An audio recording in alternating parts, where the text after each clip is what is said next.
Welcome to the Build Your Reiki Business podcast. I'm Christian of Standing Stones Healing, founder of the Reiki Business Collective and creator of the Build Your Reiki Business program, sending blessings and best wishes to your Reiki business.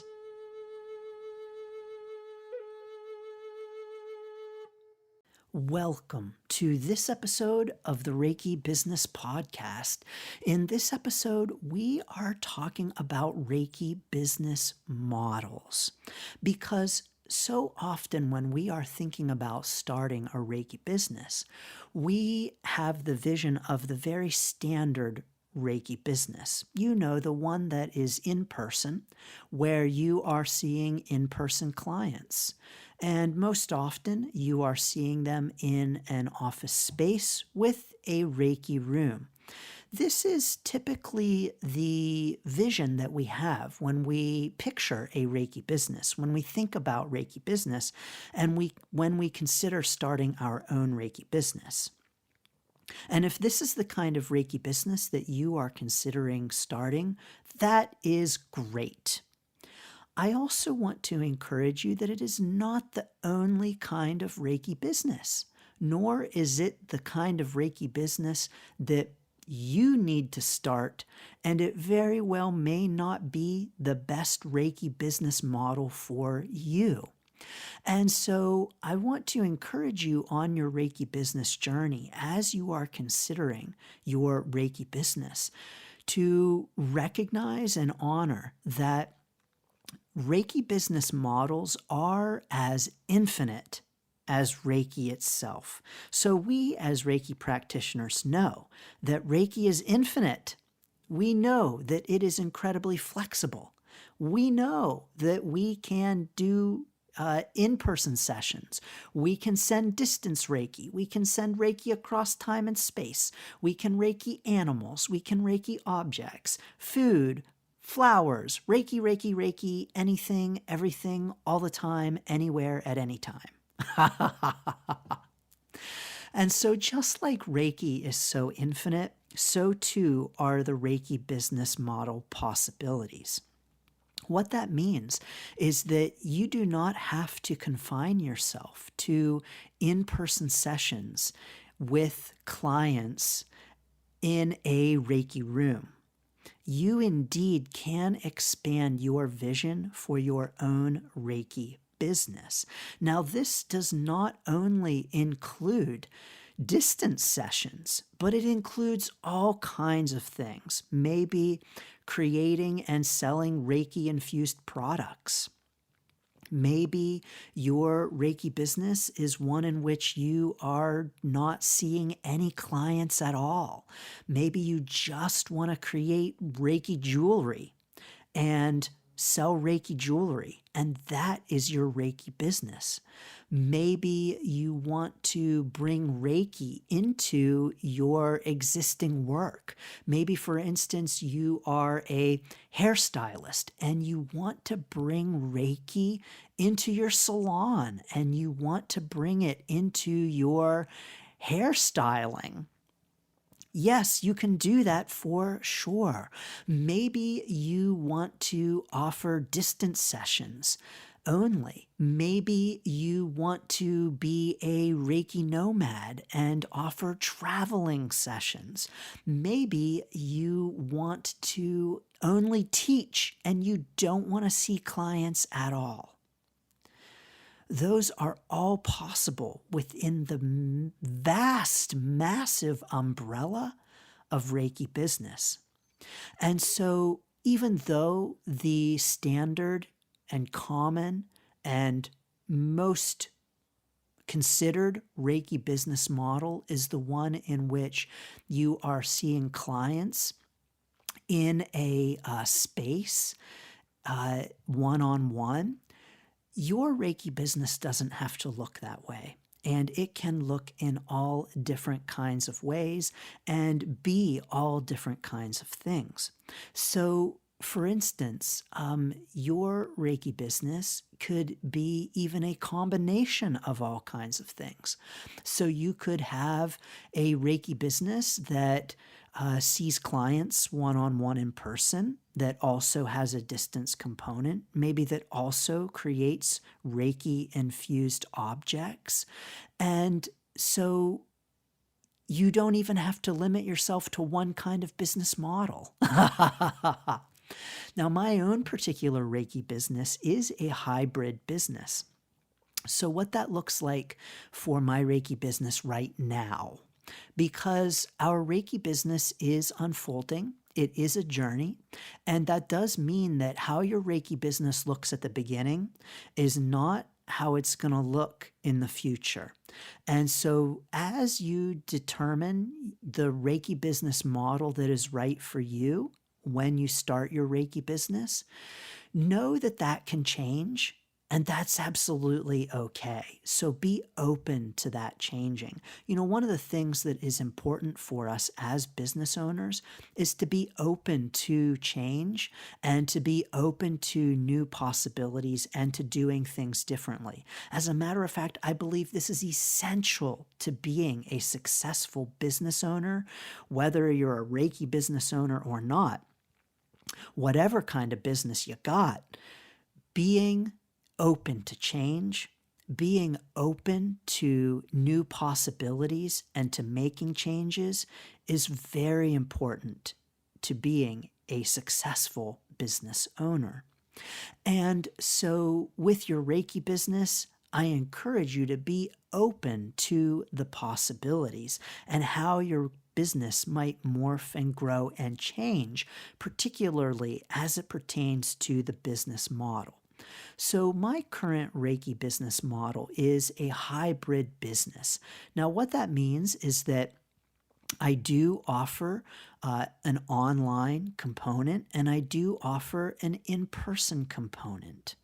I do have in-person clients and in-person sessions, and I do also offer distance and online work as well. And so my in-person sessions my in-person work looks like events like expos and fairs, which I love. They are so much fun.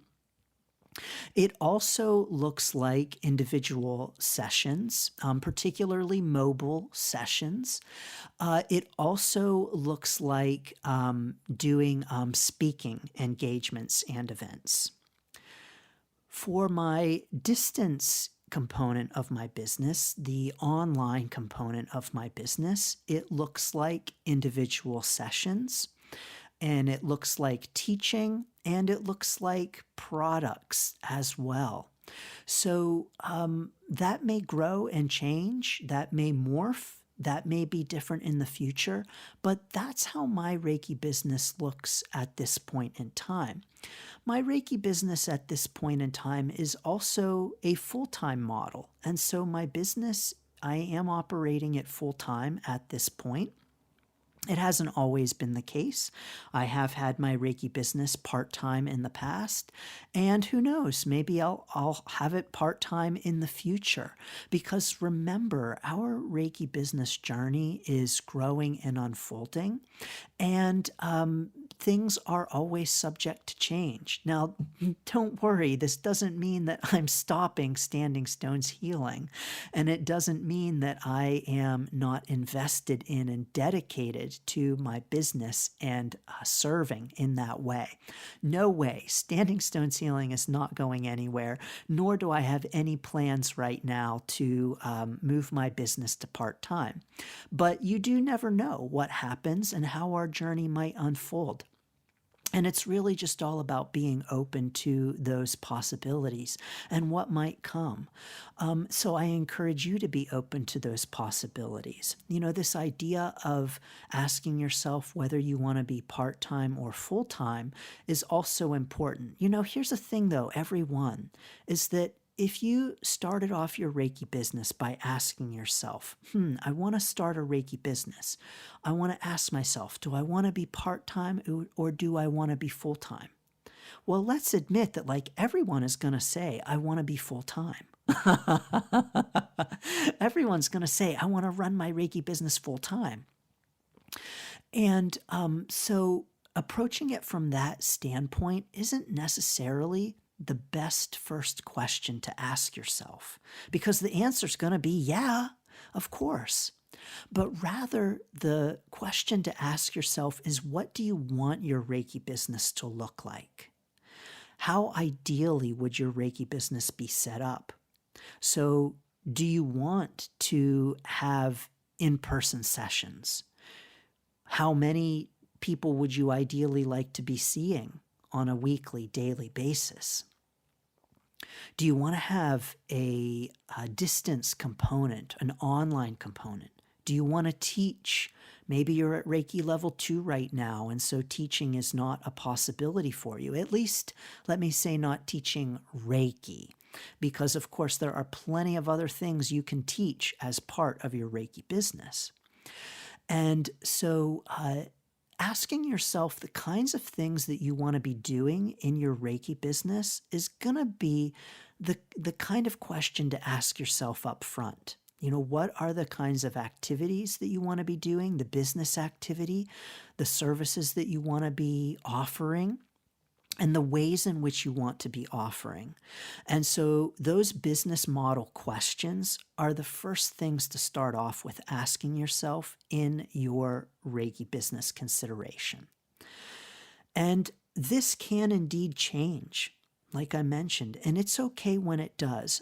Everyone, when we switch up our Reiki business model, it's not necessarily because things aren't working. And so sometimes when Reiki business owners might change their business model, people might think, oh no, it's not working. Oh no, they ain't making it. Oh no, they got to try something new because ain't no one buying. Well, that's not always the case. Sometimes it is the case, and sometimes when we are having challenges in our Reiki business, sometimes changing our business model is the right answer to help us increase revenue. And sometimes we can change our Reiki business model even when things are going well. You know that saying, if it ain't broke, don't fix it? Well, sometimes we want to make changes simply in order to better serve ourselves and better serve our clients. And it doesn't mean that what we have been doing has been wrong or not working or not paying the bills. It just means that we want to change things up and do things differently. Sometimes when change happens, it's because we've changed. It's because we've grown. And so in your Reiki business, if there ever comes a point where you want to make changes to your business model, maybe you've been doing distance sessions and now you want to move to more in-person, or vice versa. Or maybe you haven't been teaching at all and now you want to start offering teaching.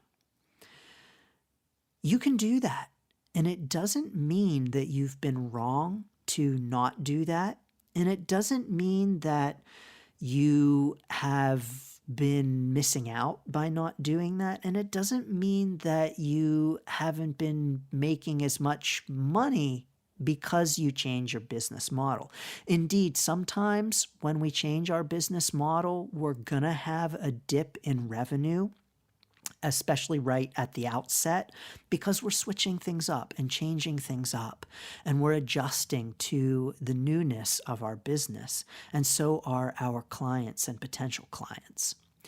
But what it means is that if at any point you ever want to change your business model, indeed, it does not mean that you have not been making money. It does not mean that the Reiki business owner who makes the change is making it because they are not making any money and they need to figure something else out. Not at all.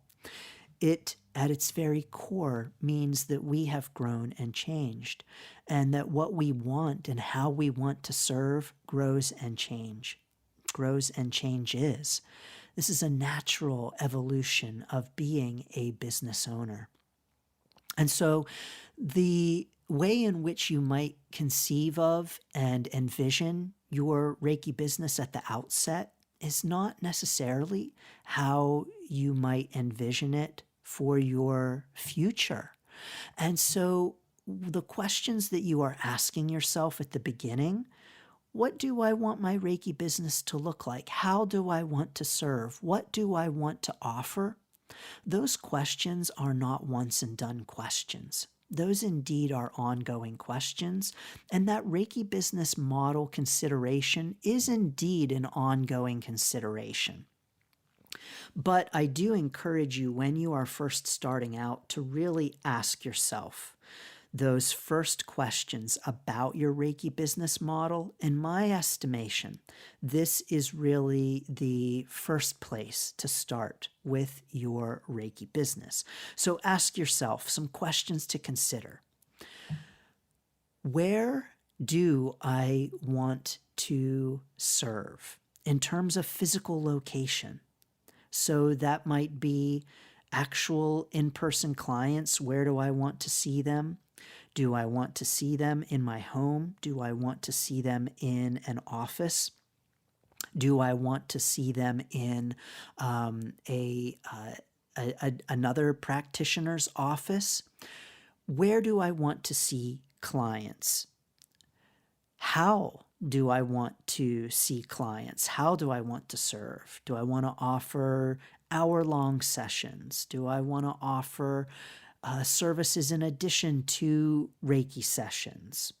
Do I want to offer meditations and journeys and chakra aligning and balancing and et cetera, et cetera? Do I want to be doing other things like offering products? If so, what kind of products do I want to offer? How do I want to offer those products? Do I want to sell them in a store? Do I want to sell them online? What kinds of services might I want to offer for distance? Do I want to offer online sessions? If so, how do I want to set those up? So just asking yourself those very basic business foundational questions is going to help you arrive at what kind of Reiki business model do you want. But I really want to encourage you here that the sky is the limit. And in order to help you expand your notions of what a Reiki business could look like, I want to encourage you to check out my Reiki Business Collective discussion with Pam Allen-LeBlanc. And in that discussion, we talk about Reiki business in terms of what it can look like and expanding our definitions of Reiki business. That link is in the notes, so you can check out that discussion from the Reiki Business Collective interview series. I also want to encourage you, of course, as always, to join the Reiki Business Collective at facebook.com/groups/Reiki Biz. And if you have not already, I also encourage you to get your own free Reiki Biz Kit. You can learn more and snag that at standingstoneshealing.com/Reiki Biz Kit. You know, in the Build Your Reiki Business program, we talk about Reiki business models first, because really this is the first kind of question that you want to be asking about your Reiki business. But it doesn't stop when we create our Reiki business. These are the kinds of questions that we want to be asking ourselves over and over again. How do I want to serve? Who do I want to serve? Where do I want to serve? And so I'm sending so many blessings and so many best wishes to your Reiki business, whatever the model might look like, and sending so many blessings and so many best wishes to all of those questions and considerations as you reflect upon your own Reiki business model. Sending you blessings and best wishes. Thanks for tuning in to the Build Your Reiki Business podcast. Please like, share, subscribe, and send to a friend. Learn more about the Build Your Reiki Business program at standingstoneshealing.com/build. Sending blessings and best wishes to your Reiki business.